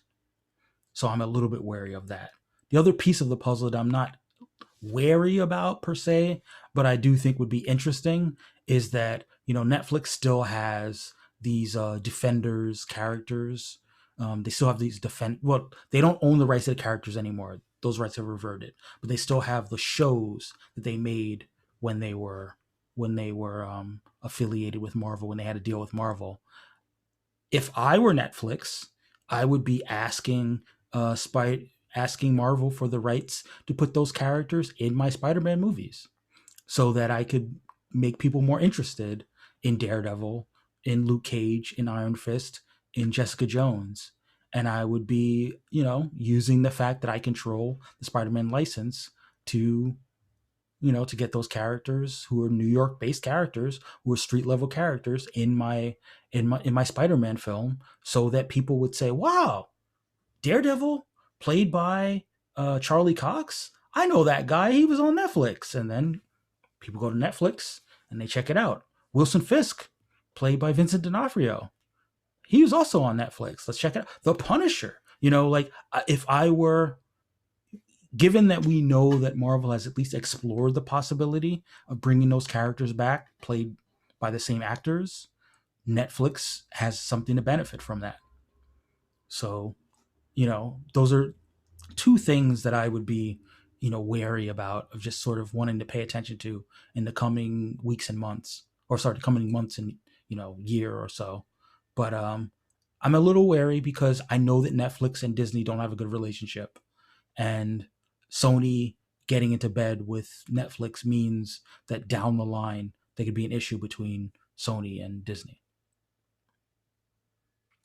Okay, I think it's telling that in this current era, Sony isn't building out their own streaming service. Mm-hmm. They're third partying it to Netflix, which speaks to Sony maybe not having the funding to set up its own Right. camp, which potentially leads to Disney just being like, we're just gonna buy you later. Like the next time this comes up, we're just gonna buy you. And Netflix can't, like you said, because if they do, they lose Sony's, crown jewel, the Right. Spider-Man IP. So Disney could just kind of wipe everyone off the board and be like, yeah, we're just gonna buy Sony now because we want that Spider-Man IP. But also, like, if what Netflix does with Sony is the same thing they did with DreamWorks, where we get a Spider-Verse kids cartoon, Mm-hmm. and because the DreamWorks animated series that are on Netflix, my kids grew up watching them, and they're all pretty decent. And if that's something that they look into, I'm down. If they come up with their own Marvel style kind of more adult fare, R-rated, for lack of a better term, series based in the Spider-Man universe, I'm down with that too. Like that sounds great to me. I I eventually Sony and Disney are going to part ways on Spider-Man. It's going to happen sooner or later, or Disney's going to buy Sony. Like it's just Yeah.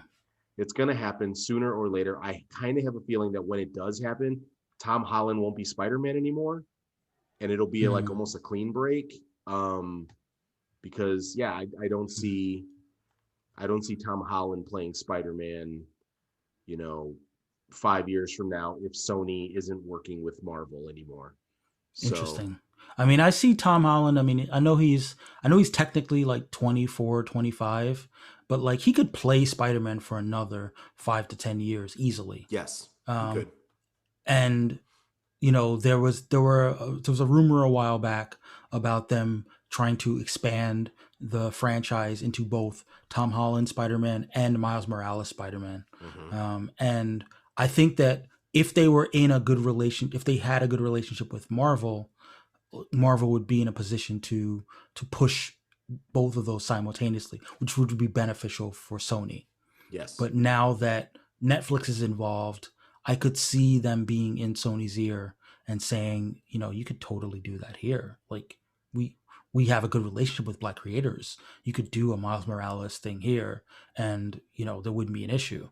Like Right. so I worry about that. And like you said, I mean, money talks. Like there are other Sony projects, including Uncharted, that Tom Holland is working on. They might be able to talk him into sticking around. But I hear you. I mean, I think that that's definitely a possibility. I think that, like you said, nowadays it takes like over $1 billion to launch a streaming service, and Right. that's why Sony has been reluctant to do so. Disney Obviously, could also like put it all on the table, to stay away from totally gross imagery, but put it out there on the table and be like, look, Tom Holland, yeah, you could do Uncharted, or you could do these Star Wars movies, and more, you could do any Disney movies you want, and also we have Pixar, and also, hey, we can get you into the MCU again as something else completely. Like there's any number of things they could do. They own a lot of IP. They own a lot of everything. This is true. Yeah. So Now, I would be remiss if I didn't mention the fact that Sony also has a deal with Amazon. I know that they're developing a Silk series with Amazon. I know that they have some kind of arrangement with Lord and Miller, who did Spider-Verse, for maybe another spin-off project. So it's not as if everything's under the umbrella of Netflix.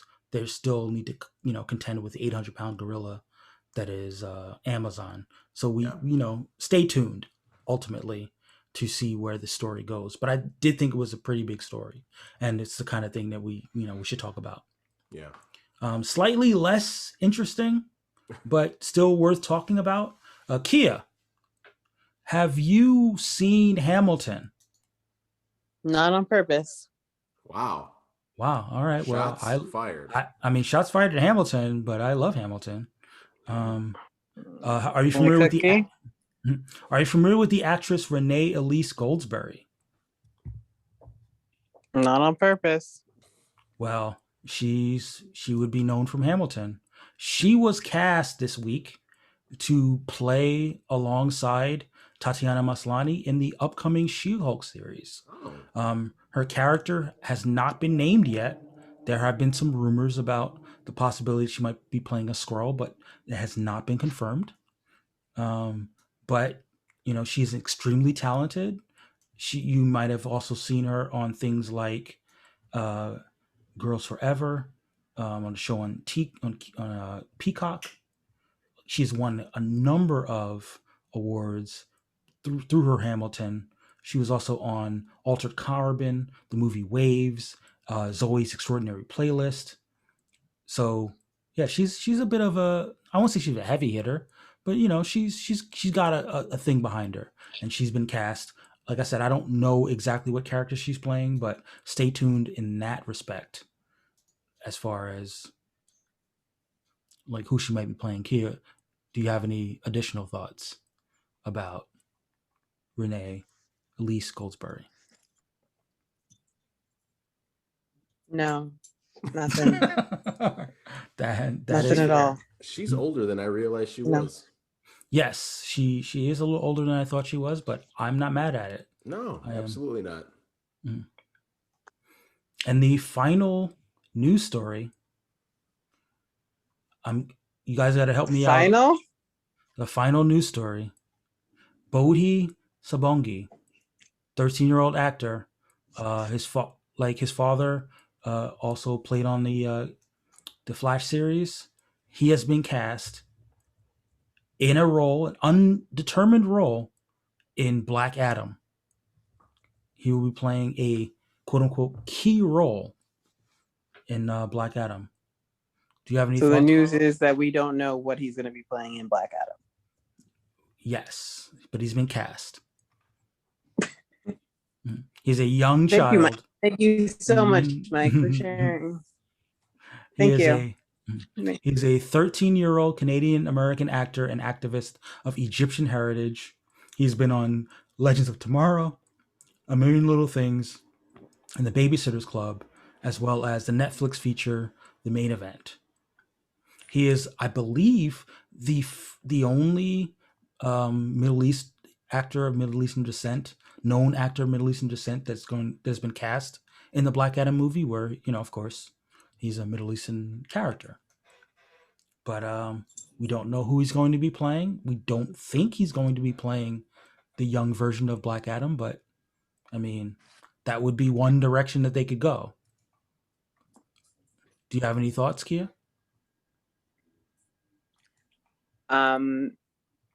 I don't think it's news that there's a guy that's going to play in a movie, in a series or whatever, or a movie, and we don't know what he's going to be playing.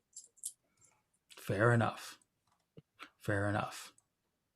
Well, Carlos, any additional thoughts, or do you feel similar to how Kia feels? No, I think that's exactly right. Like there are so many stories that break out, and it's like so and so has been cast in unnamed DC project. Like, well, then why are you telling me? Great, awesome, I feel the same way. fantastic. But this, okay, we know the movie, we don't know the role. Great, he's a kid. Guess what? Probably not going to be that important to the story. He's gonna be what happens when Black Adam says Shazam or whatever Black Adam says. I don't know. And then he Black turns Adam. back into a kid. Yeah, that's it. That's it. All this does is reinforce to me that they should have cast The Rock to play actual Shazam. Mm-hmm. They could have cast a brown kid to be Billy Batson, and it would have been, for our purposes on the racial draft, like the win. But instead, we have to go through this Black Adam movie, which seems a lot like a Justice Society of America movie, if we're being honest. But yeah, I feel you. We were light on news stories, and I thought it was something to talk about. Yeah. But you guys, It's just you like- guys shit. No. The thing is, You guys shit on me. That's fine. it's just like not something to talk about. It's just like there's a kid, and he's gonna be in this movie. And that's where the conversation has to end, because you just don't. You have no There's idea. this person, what and they're going to go to the post office. You don't really know like the plot of this movie. Yeah, you don't know the plot of the film. Like, I don't know. Yeah, I get you. I mean, I throw out the story, and I see whether there's a conversation to be had about it. I appreciate that. Like and it's not like a DC Marvel thing for people like, oh, you just don't care about Black Adam. If you told me this kid was in an unnamed role in the next Spider-Man movie, guess what? Again, tell me more when you know who he's playing. Like. Right. All right. Well, I think that might be it. I mean, the last thing I'll say, just to like bring things on a positive note, Carlos, did you see the Loki trailer? Was there a newer one recently? The one from the past week? Okay, yes, I've seen that one. Yes. Your thoughts? That show looks nice and weird and funny. and I'm not entirely sure what is the. I get the concept. I don't get the plot necessarily yet. So that's cool. I love Loki. I love Loki. Loki is great. Those of you who are Patreons and get access to our video can see Kia's little pupper. What's his name, Kia? This right here is Burrito. I am babysitting him right now, and Burrito. yes, I know, right? And he loves the Loki. The Loki. So Kia, well what were your spoken. thoughts about the Loki trailer? That Loki can still get it even after quarantine. He's looking great. I feel you. He's got the Yeah, you feel the same way? I knew that, Mike. I could tell by the poster behind you. he's got the space stone, and he can tesseract anywhere he wants, right? I assume. Mhm. They're gonna have to Well. take that away from him like immediately, right? Like, Yeah, I mean, and we'll probably. take that and moving on. Right. The Loki variants. As someone who's on the record as a noted multiverse hater, the idea of time stream variants and them getting into the specifics of it, I'm intrigued by that, and I hope they make sense of it. But I'm definitely looking forward to it. I'm a little bummed that we have to wait all the way until June, Yeah. for it. It would be nice if there was just a seamless, Falcon and Winter Soldier ends, Loki starts like 2 weeks later, but I'm rooting for it. I'm looking forward to it. Yeah, me too. You realize how spoiled we all sound though now? Like, We are Guys! super spoiled now. where it used to be like, we have to wait until next fall for the next Marvel movie to come out. And now it's like, I can't believe we have to wait 6 weeks. Can you believe I mean, it? we've got 4 Marvel movies dropping in the second half of the year. Right. As well as probably, What If is coming out. Hawkeye is coming out. Is Miss Marvel, I think, is coming out this year as well, right? Oh, honestly, there's just so many projects, and I don't really. Yeah.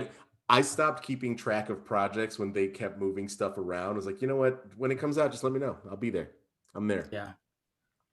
And we are there as well, because in addition to the mothership, if you will, the Racial Draft podcast that drops every week at the beginning of the week, at the end of the week, if you're a fan of the MCU shows, you should definitely check out our Instant Reactions podcast.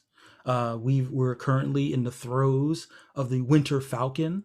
We will definitely be doing Loki. We'll probably mix in some other stuff during those 6 weeks, but we're here for you. We're here for your discussion about the MCU. We'll probably discuss some of the DC stuff when it drops, but we're doing our racial draft discussions.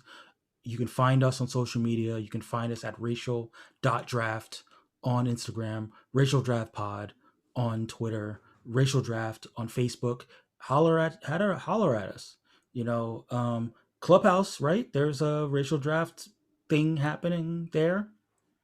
Yes, maybe It's starting. I think Kia might have gone to walk the dog. Oh, okay. Yes, There she is. something is. Mm. Yes, it will be starting once Carlos, does his thing, aka come on. Listen, All right. Listen, real talk. It is through this project that I have decided I am not as big a comic book fan as there are comic book fans out there. And I don't want to get dunked on Clubhouse every week. It's scary. It scares me. Well, Don't be scared. Like, I mean, with my look up Dum Dum knowledge Dugan. and your lack of knowledge, I think we'll be fine. You lead off the next one with like, did you guys know that Stick is the basis for the Ninja Turtles character Splinter? And that Frankenstein is the name of the scientist, but not the monster. Well, if you are on iTunes, we will definitely start reading off your reviews. If you rate us 5 stars, you have to rate us 5 stars. Otherwise, we will completely ignore you. But we don't want to do that. We want to acknowledge our fans. We want to acknowledge our listeners. Make it happen for us. We also think that if you donate to our Patreon, we will give you a shout out. We will give you an opportunity to come on the show and be roasted by Kia herself. Because Kia is Yeah, just- guys, it's gonna be great. Oh, no. Like, you're gonna love it. Kia's just itching to roast you, and be honest, you're itching to be roasted by Kia. I'm working on that all day on Clubhouse. Yeah, it's so great, guys. It's like that ASMR in my ears. Just keep making these dulcet tones. Carlos, Oh, why are you judging me? Why are you judging me, Carlos? Okay, so It's for like a next week, television show. For next Like week, I we're need you to work watching on a like television show. an Aziz Ansari impression and a Harvey Keitel. Give me a Harvey Keitel next week. Nice. All nice. right, I'll definitely do it. Next week she comes out. You're gonna be okay. Say the goddamn words. I can do a really great Macy Gray impression, but you have to come on next week for it. Are you like Harley Quinn? This is like serious. Like It's turning serious into Harley Kaylee Quinn buzz. Cuoco's Harley Quinn. I'm Kat Dennings, okay? Kat Dennings. That is who I am right now. All right. Well, She listen, sounds listeners. like that all the time.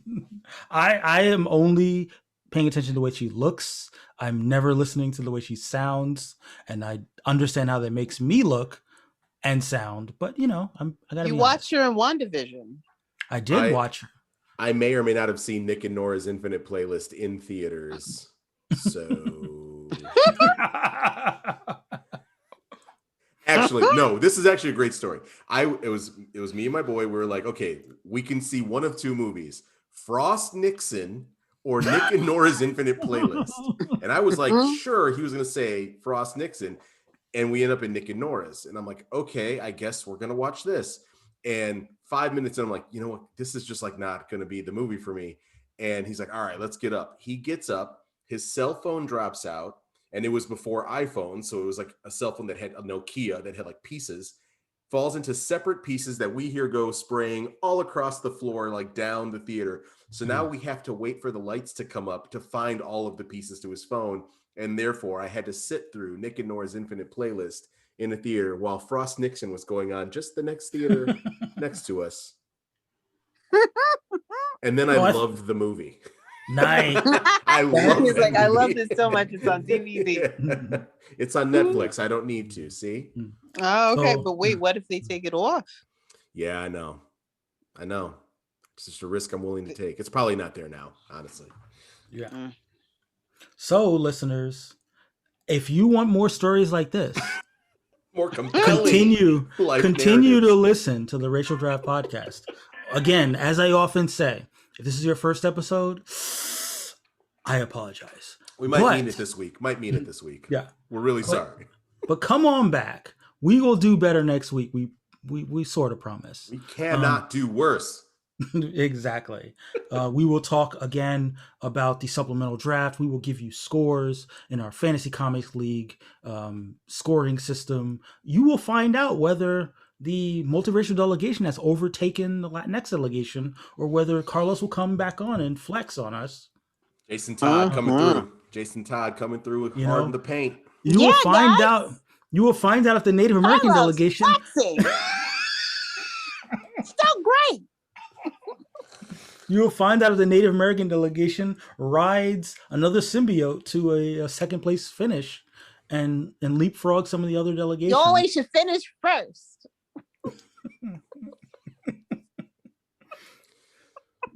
But Mike, As we're even a always. clip from this episode. This is going to be a nightmare. until next time, Should I say it? say it, Kia. Well, Say yeah. it, say it again. All things are possible. One, two, 3,